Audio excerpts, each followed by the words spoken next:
If I were starting out, let's play podcast. So the other day, in perhaps an overlooked podcast episode, perhaps not, um, I tried to imagine what it would be like if I were just starting out today. Now, some may think it odd that a person that advocates making your own planetarium would not advocate making your own planetarium. But, reading today's, trying to anyway, the environment, the whole culture, and I'm not an expert, but I don't think the do-it-yourself spirit is so much there with the young generations anymore. And making a planetarium, let's face it, it's cheap, but it isn't easy. Take a light source, for example.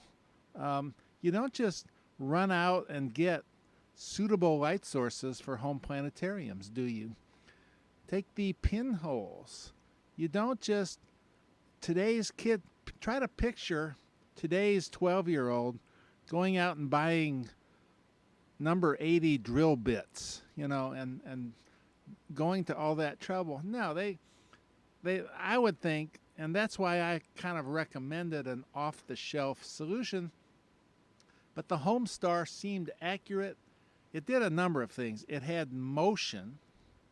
It had something happening. It had the shooting star, and it had the Milky Way, which is, you think it's hard punching constellations and stars, and then God knows finding lenses for them.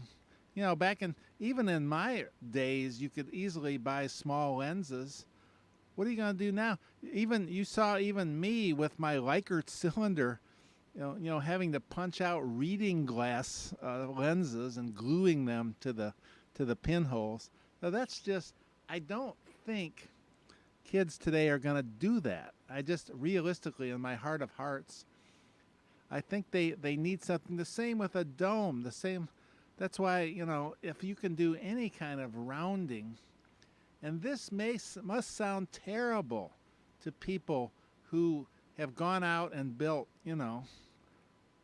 perfect planetariums, or they've bought and salvaged commercial units, and it really shows that I am on the by far the home part of the audience here.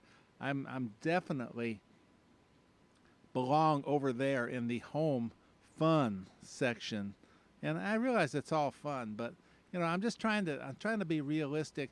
What would it take? What would I do today if I wanted to make an impact, if I wanted to get some kind of planetarium, if not in every backyard, on every smartphone, in every, somewhere.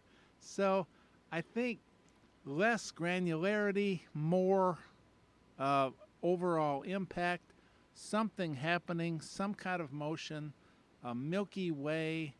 That's why I think that would be the best way to go.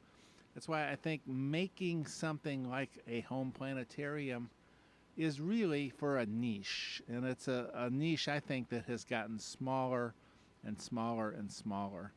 In fact, there may only be a few practitioners of it in the world anymore.